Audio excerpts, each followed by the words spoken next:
You're listening to the Strategically podcast. I'm Tyler Collins. And I'm Brandon Collins. We like to say that strategy is all about finding the best way to get from where you are to where you want to be. Head over to our website, Strategically, that's strategic.li, for more tools and content. But right now, you can join us for this casual conversation where we dive deep into the concepts behind thinking strategically in life, business, or whatever you care about. In this episode, we talk about how someone goes about learning to think more strategically and how that might impact the way they live, work, and make decisions. We'll also cover our goals for this project and how we hope it helps the people who engage with it. Let's get into it. You can capture all the opportunity. You can be the second mover and you could be the late innovator. And the innovator. You could be all three if you knew this principle. You know what I'm saying? You could take steps to try to capture some opportunity in each of those buckets. Exactly. That's a great point. That's you absolutely could, knowing that principle, because I think that's the other danger. The flip side danger is you would say, "Oh, we were the first mover. Let's just kind of rest on our laurels. Let's just be there. Let's just double down on the fact that we're first." And you see companies doing that. We were the first in fill in the blank. Well, don't be the first in the fill in the blank. Be the first and the second and the late innovator. Yeah. Capture all the opportunity and crush your enemies. Don't only be the first, right? Be the first. Don't only be the first. Yeah. Crush your enemies. Little art of war going on here. Yeah. So I think, back around to it, I think what we're saying is the principles that we're dealing with are universal. I think we redefined the word principle is really what we've done. Because on the one hand, when we first started this discussion, we were talking about a principle as in be the first mover. That's the principle. And it is. But really what we're trying to capture is not just the be the first mover or be the second mouse. We're trying to say, no, but what's actually the principle behind both of those? Those are the principles that apply everywhere.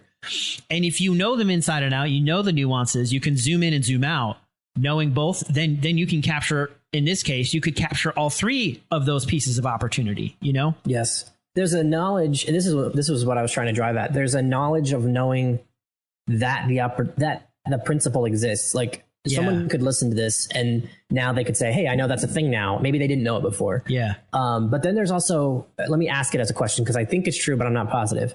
Isn't there also a skill in application? Isn't there also two people who know this is true, but one is better at executing it or seeing how to apply it to a given domain? Maybe it's their personal life, maybe it's their business, and the person next to them doesn't. So then if that's true, which I don't know that you agreed or disagree yet, but if that's true, how do you get better at that? How do you and for us, the way I would ask that is, how do we help someone develop that skill if that's a skill that can be developed? I mean, I feel like you're asking two different questions because there absolutely is a difference between knowing the principle and executing on it. And that's often why you see the most successful people are teams of two, because one's the one is, I think of Steve Jobs and Steve Wozniak a lot. Because Jobs was the visionary, Wozniak was the doer, and they were both incredible at what they did. And neither one could have been great without the other. Yeah. Another really great example of that is Walt Disney and Roy Disney. Yeah. I don't know if you're familiar with their story at all. Yeah, absolutely. Like you had Walt Disney, who everybody knows, the dreamer, the visionary, the artist, the storyteller, literally the dreamer, came up with things people had never even dreamt of. Yeah, I mean, he literally invented theme parks. That's right. And he invented technology. Yeah. He would come up with an idea and then be like, hey, is this the thing we can do? Do this? Yeah. And Roy would say, the technology doesn't exist yet, or it's too expensive, but we're going to put that in the drawer and we're going to come back to it. And so Roy was sort of the manager, detail, financial, dot the I's and that kind of thing. And Walt was the innovator. So go ahead with your point. So, but I wonder if, I don't feel like that's really what you're asking. I think maybe what you're asking is more, can you get better at knowing these principles so that, for instance, you could look at your industry and say, well, I'm not the first or the second, but I could be the late innovator, something that others maybe didn't see, but you have thought through, or you're good enough at thinking it through that you then saw that. Is that kind of what you're saying? That's a good point. I think what I'm seeing as you talk, I don't know that I asked that question well. Because I think what you just demonstrated is recognizing when a principle, there's two layers to it. Maybe this is how I'd say it. Yeah. One is recognizing a principle when it's at play. So coming in to a domain or looking at your own domain and saying, am I first? Am I second? Could I be the late innovator? Or am I in the middle of the pack? Am I just mediocre? Yeah. Well, that's a really negative way of looking at it. So there's like a recognition, skill and recognition, which is almost like, I can't think of a good, people who are like really gifted, really knowledgeable in certain fields. Like, I knew a guy who knew cars really well, and he could like see a car coming from like hundreds of yards away and be like, oh, this is literally he did this to me one time. We were parking cars and he's like, oh, this will be a F-250 supercharged something. Like I'm not a car guy, if you can't tell. Sorry for all you car people rolling your eyes. And he like named exactly what it was, and it rolled up and it was like exactly that. Like he could tell from a distance exactly what he was looking at. And I had no idea. So like there's that skill. Then there's a different skill, or a different layer to it maybe, which is to say, hey, I could be the second mover, but how do I be the second mover? And I don't know what to call that second thing. Like the first one is definitely a recognition. Like, is this what do we call this? Timing opportunity, or, oh yes, it is. There is an opportunity here for timing, but then how do I take advantage of it? What is that? What would you call that? Or is that getting maybe into a different principle? Because now basically what I'm asking is, how do you take a strategic principle and build a strategy out of it, right? Yeah, which is like too far. Yeah, it really is. Yeah. So the answer to my own question is, that's why we're writing this book, to answer that question. Yeah, I think that's what I was kind of come around to and say is that everybody, I think, has heard a lot of these principles. Everybody's heard the second mouse. Everybody's heard the first, probably heard of the first mover. A ton of these principles. I think what we're trying to do is say those are all true, but there's actually even more truth that's even more valuable behind them. And when you start to see that truth, and I think this is hitting on what you're saying, when you start to see that truth, you can get a different feeling, a different sense that would maybe lead you to take different actions than almost anybody else, but you're going to be right.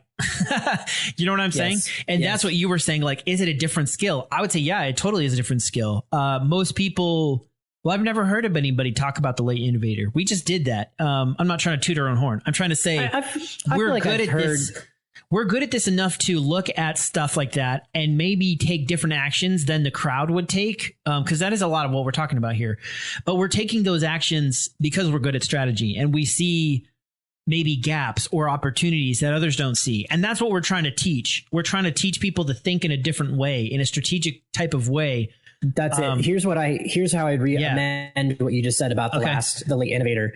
I have heard that before. Okay. I've heard, it's the classic, I can't, none of them are coming off the top of my head, but the stories like how Netflix upset Blockbuster, or how, the person who doesn't want to change and the new young kid coming in. Yeah. I don't know that I've never heard the phrase late innovator off the top of my head, but well, and the only reason we came up with that is because we saw it in application to context. The first mover and the second mover, so to speak. So that's where I was going. And that's really the heart of this book, is to say there are books that lay out different strategic principles, but I have never seen something or any, resource book video that tries to take a holistic approach to say, whether it's timing, whether it's business, whether it's motivation, whether it's discipline and goal setting, all of these things, how do they interact together? How do they stack? How do they plug into each other? How do you bring them to bear on different situations? And to me, that's what's never been done. Like, that's why what you just said, I've never heard this conversation, the late innovator being compared to the first mover, the safe bet, because that's a more holistic view. And I've never heard someone take that more holistic perspective. You know what I mean? Absolutely. And it's even more than a holistic. It is that. Absolutely. But it's also, what am I trying to say? Knowing the heart behind two different principles that are related. Because I have never thought about the fact until we had this discussion that, the idea of the early bird gets the worm, and also the idea that the second mouse gets the cheese. They're really hitting on the same principle. I never thought of that before. It's just different pieces of opportunity. So that's the kind of thing that we're trying to do. We're trying to say, hey, these like accepted pieces of wisdom that maybe everybody knows, there's actually a deeper truth there. A core, yeah, maybe is a better way of saying it. But there's a deeper truth there that can be applied in even more ways. And we came up with another one, late innovator. Maybe there's even more that we haven't thought of yet. I think there could be, even in this space. But this is the beauty, though, is we don't have to invent this. Like the late innovator, I don't feel like that's not new. Absolutely. Yeah. And the first mover isn't new. But this conversation, again, and maybe even this conversation isn't new. But maybe someone listening or watching will say, oh, actually, this book lays out exactly what you're saying. Yeah. But like I have not seen a book that's going to do that plus all the 15 other topics we're going to cover, in this whole process. Yes. And the goal is to say, again, a holistic top to bottom, start to finish, building a house from the foundation to the roof, to the finishing, everything. I just haven't seen it out there. So anyway, this is exciting, I think. So I think if you're following along, you probably thought that was a huge rabbit trail, but it really wasn't, because on the one hand, we came up with something new, which is awesome. On the other hand, I think we ended up coming back around to answering our first question, which was, are these principles of strategy universal? And I think we've decided, yes, they are. It's just that you might need to zoom out. I think what we've done is redefined principle, right? We've redefined what we mean when we say principle. Yes, we're not talking about these zoomed in proverbs, and many which are probably true, but we're talking about the principle behind that proverb that connects it to all these other things, that teaches you different pieces of truth, a deeper truth. And then what we're trying to do with this book, I think number one, what we're trying to do, I think, is to tell people you got to think deeper. And open their eyes to the fact that these principles are true, but if you just stay on the level of the early bird gets the worm or the second mouse gets the cheese, if you just stay on that level, first of all, you're not really getting the principle. You're actually missing the big principle. But number two, to open your eyes to what's behind that, to think deeper about it, to see that there's more to it than just that. And then I would say number two, to your point, we want to teach you to do that same thing, because we probably recognize, and I think we said this up front, as much as we want to try to hit all these deeper principles and list them all out and talk about how they all interact with each other and really in a very detailed way give you that's what we're trying to do. I don't think we'll hit them all. I don't think we will. I think we might get a lot of them, but I don't think we'll hit them all. So that's even a third thing. Maybe that's the second thing. So then the third thing would be, we want to teach you a way of thinking so that when we leave gaps unintentionally, because we want to fill all those gaps in, when we leave those gaps, you've learned how to think it through yourself and you can fill that gap in yourself. So that maybe is the big piece. But I feel like number one is the start. We got to teach you how to think deeper. We got to teach you that there is more to this than what you thought. Because I feel like that when I'm talking to people on these kinds of topics, I always feel like that is where the train kind of derails. Yeah. Have you had a similar experience? Yeah. Do you mean like you might say, and really comes back to what you said earlier about defining terms, but you might say to someone, or someone might say, I don't know. Tell me about your strategy for accomplishing such and such a goal. Yeah. And they'll give you your answer and you're like, yeah, the thing you just said is not a strategy. Yeah. Like that, absolutely. Or the thing you said is missing, massive pieces. You're using the early bird getting the worm. You're missing, the bigger strategy. Is that what you mean? That's exactly what I mean. And that's true. Like you hear companies, and I already said this, but I'm going to just say it again. You hear companies that we're the first in fill in the blank. Well, if you really knew the principle of that, you would never say that, because you would realize while there is value in that, you wouldn't want to be focusing on that. You would more want to be saying, we don't want to just be the first. We want to be the first and the second and the last. Sure, but you wouldn't say that out. I mean, you wouldn't. But that's my point is, I don't know, maybe I'm splitting hairs because that, hey, that's a marketing statement. So that's not a statement of strategic. So I'm going to walk that back, a statement of strategy.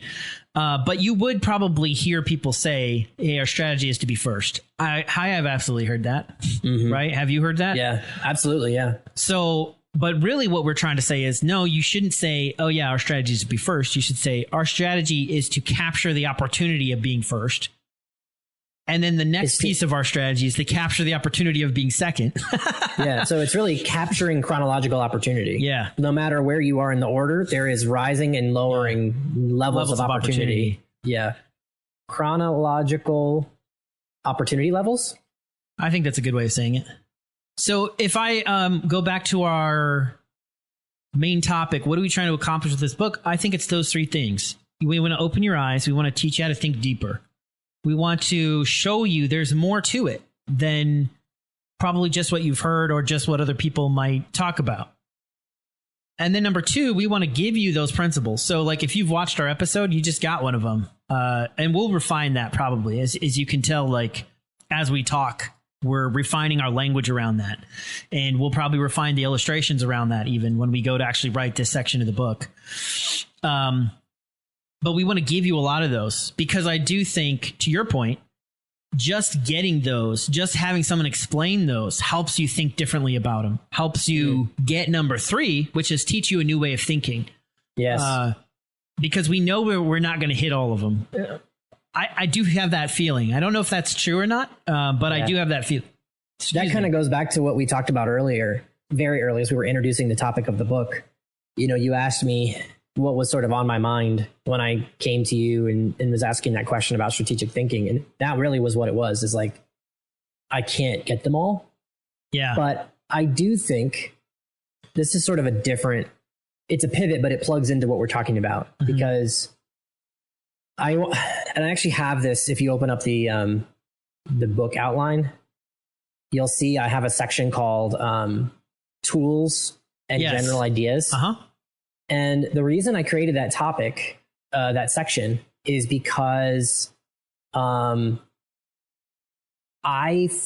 suspect that there are two layers that will end up in this book, in this process. One is a step-by-step process where you do this, then you do this, then third you do this, fourth you do this. But there's also, along with those steps, there are tools in your tool belt. So maybe a house is a good analogy. You always have to start with the foundation. Yep. Always, always, always. There's no way to build a house without a foundation. So you have to start with the foundation. But there's a lot of ways of different ways of building that foundation. And there's a lot of different tools you can use to build that foundation. So maybe the principle, this is what I don't know, is how does the conversation we just had about principles and proverbs fit into that? Those two things I laid out. Like, I'm imagining that there's a process. I'm imagining that principles, let me rephrase. I suspect that principles are the tools in your tool belt, and the process is unchanging, and it can be created from start to finish without gaps. I propose. I suspect. Yeah. But you won't necessarily know what all the tools are that you might need for a given project. Absolutely. Exactly. Yes. Especially given the choices you're making along the way. Like we might say you need a foundation, and here's the tools you'll need.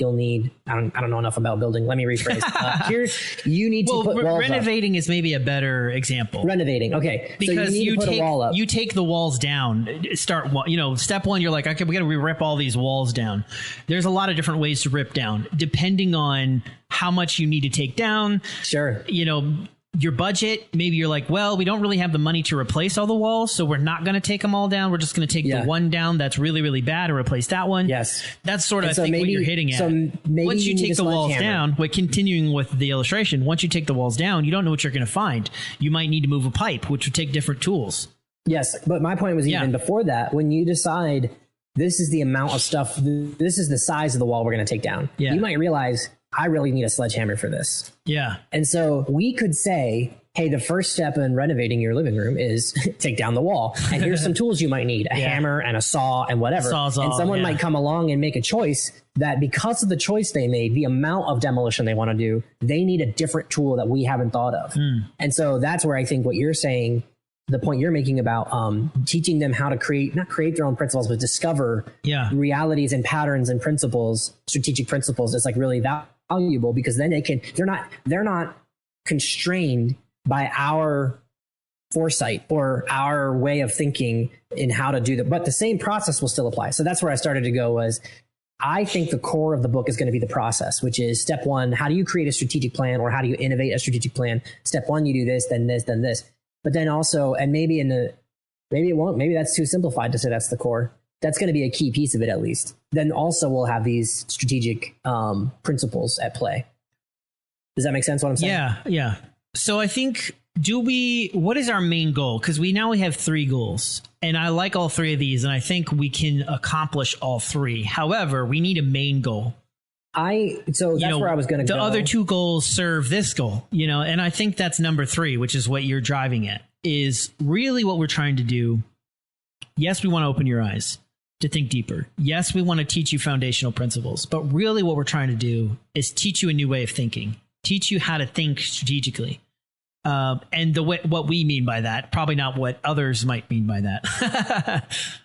Yeah, that's well said. Maybe that's what we should come back next episode, is defining strategy a little bit. I think that might be helpful. Absolutely. But so this is something that we talked a little bit about, and maybe this is opening a can of worms, but if we have to pause in the middle, that's fine. The idea of a single goal in my mind, and maybe this is something we can sort of beat back and forth a little bit.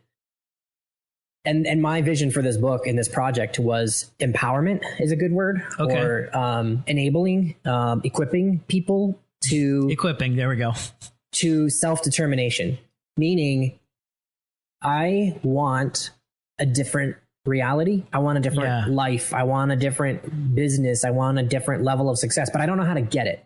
How do I go from point A to point B? How do I go from the current reality to a new reality? Because to me, that's the heart of strategy. That's really that's the whole point, is to say, where are you? Where do you want to go? And then the strategy is, how do you get from point A to point B? That's a strategy.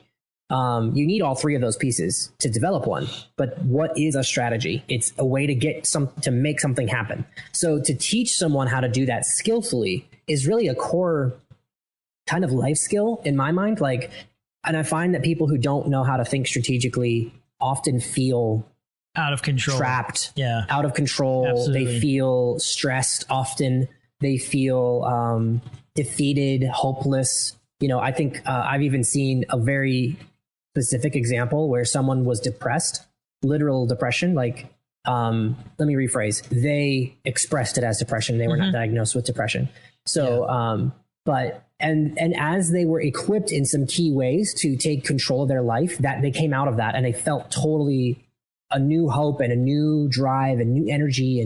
And so really, I just think but at the same time, it doesn't have to be that. It could be, I want to make more money. Absolutely. There's so many equipping. That's a very feel good, help people kind of way of saying it. But there's more ways of using this that are just as valuable. But if you're working at your company and you want to be more valuable to your company, you can bring these principles to bear, this way of thinking to bear, to help your company grow in ways they didn't think about before. And now you've just become more valuable in your work, which is a huge, something I think all of us would love. Right?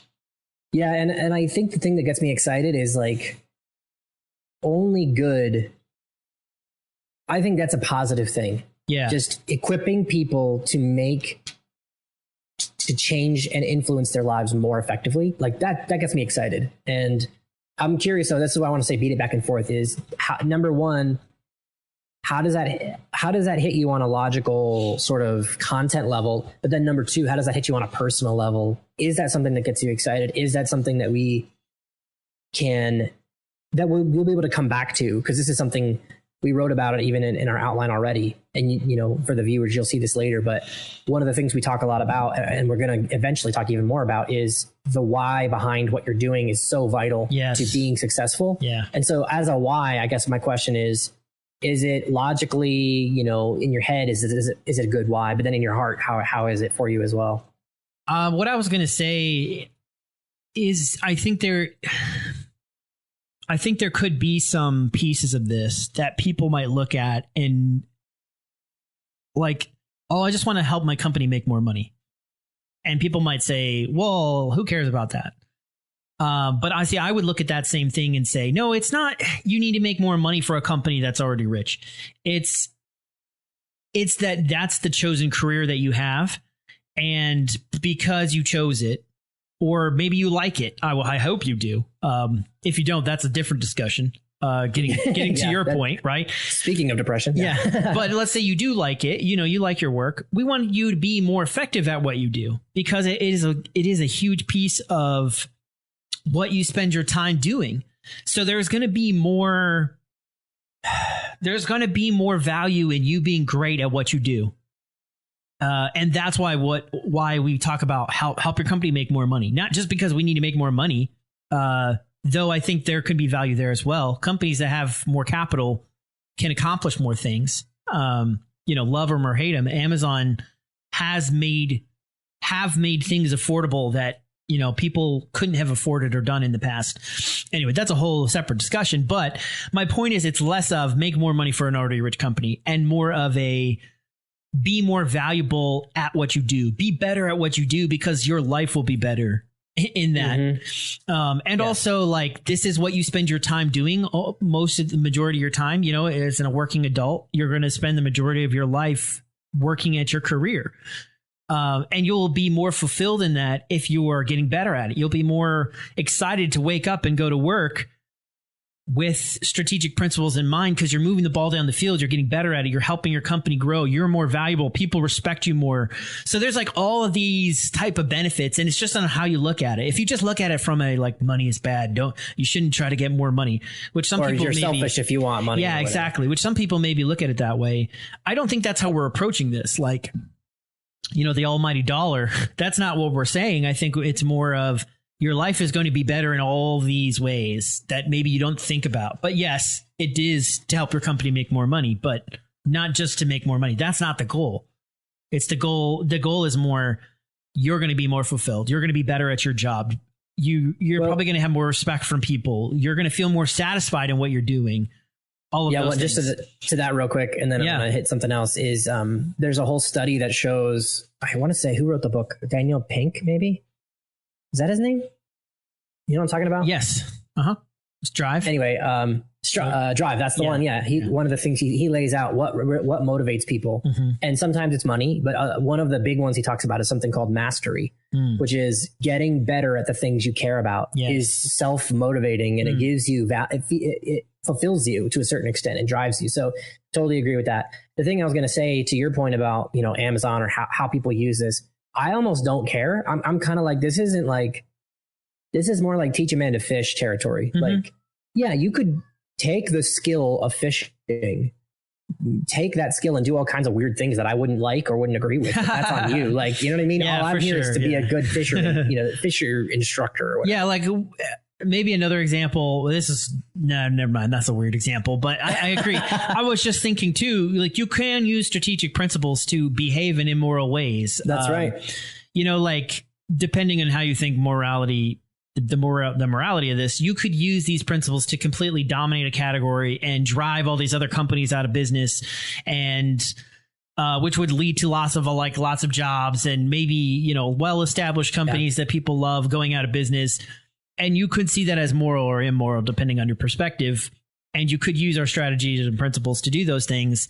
But we're kind of like saying, that's not on us. Is that what you're trying to say? Yeah, because really what I'm saying is, this is a tool. We're trying to train you to achieve something you want, to achieve a goal, but you determine the goal. Yeah. So that goal could be, you know, bankrupting some company that you're competing against, you know, or it could be caring better for your spouse or your health, or it could be making a little more money so you can afford a trip it's been on your bucket list, or, so it's like, and who are we to judge? We're not. So the point is just to say, and why should we? It's not like we want this to be used in positive ways, to bring the discussion back around. It's our goal that people would use this to make their lives better in really meaningful ways.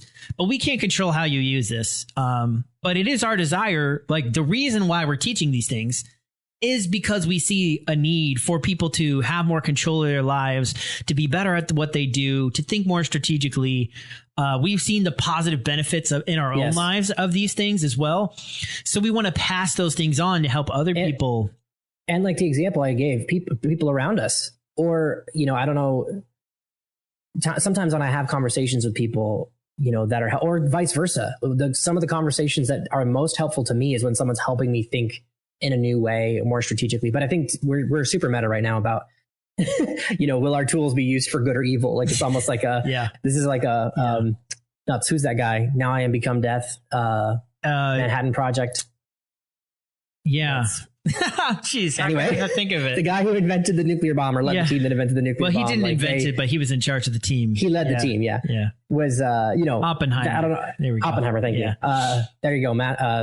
Another jack of all trades moment. But the point is just to say, the thing I can get excited about is because I truly believe one of the biggest things that leads to a better life is having self-determination. I mean, more freedom leads to more happiness in general. That's an oversimplification, but having the ability to determine, and make choices about your life is helpful. So whatever those choices might be, whatever they might be. Yeah. And I think that's where things can get sticky and political, like when you're trying to force your choices on other people. And anyway, but we don't need to get into all that. We are way off the I do feel like we answered the question, which is really hilarious to me because of how many tangents we got on in this episode. Great tangents, though, like really, really great stuff. I enjoyed them. Yeah, I loved it. I loved our discussion on capturing chronological opportunity levels. That's probably what we're going to call it. That's a crazy name, but I love it. I feel like we came up with something new there. I loved our discussion. I feel like we did answer the question. Are principles on strategy universal? Yeah. However, we did redefine what we mean by principle. So we did clarify that. So that was good. And then I think we landed the plane right where we needed to, which is we hit the 3 objectives that we're trying to accomplish with this content, this book, opening people's eyes, listing, giving them these foundational principles as things they can apply in their own life. But then ultimately, the main purpose of our book, equipping people to change and influence their lives more effectively by teaching them a new way to think. That's really I love it. So I think we can come back we can come back to that. But I think we did accomplish what we're trying to accomplish for this session, which is pretty awesome. Because honestly, when we first started, I didn't know if we would either. Yeah, I really didn't think we'd be able to be honest. So I didn't have a lot of faith in us.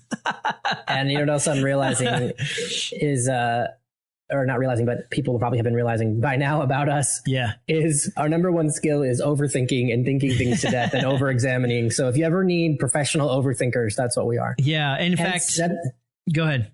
I was just going to say, which is the beauty of fireside strat. Like we're just chatting, we're just talking. Like by the fires, but like by the fireside, figuratively. Fireside chat, but we're talking about strategy. It's about strategy. So anyway, that's why I love this concept. Yeah, and I was just gonna say, we envision us creating some really cool merch, and one of the ones that we want to create, we were batting this idea around, is a shirt that says on the front like, I'm not overthinking, you're underthinking, or something like that. We had a better way of saying it. Everyone else is underthinking it. Yeah, the whole world is not thinking enough, or something like that. Yes. We have it better stated. I just found, as I was looking here, I just found a statement that we had written before that I think is a good test case, and then maybe we can end on this and wrap up. We wrote, we want this system or book or content, we want this to be the getting things done of strategic planning and strategic thinking. So if you're not familiar with getting things done, you can look that up. But basically, it's a productivity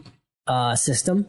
So, he says whether you're a CEO or you're a homemaker or, whatever, business owner or team leader or coach, you can use these steps and tools and systems to be organized and get more things done. And it's really become it's got sort of a cult following. Well, more than a cult following. It's used very broadly, you know, for people who don't know how to be organized and accomplish all their tasks and not let things fall through the cracks.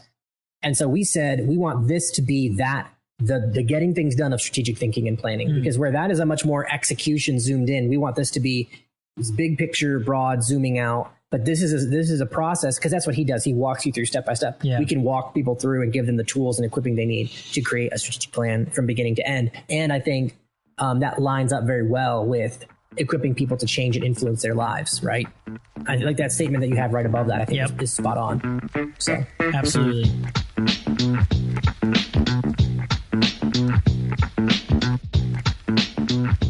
Well, that's all for this episode. We hope you enjoyed it. If you'd like to hear the rest of this conversation, make sure to subscribe so you get new episodes as they're released. You can also view this content along with visuals on our YouTube channel. The link is in the show notes. We'll see you on the next one.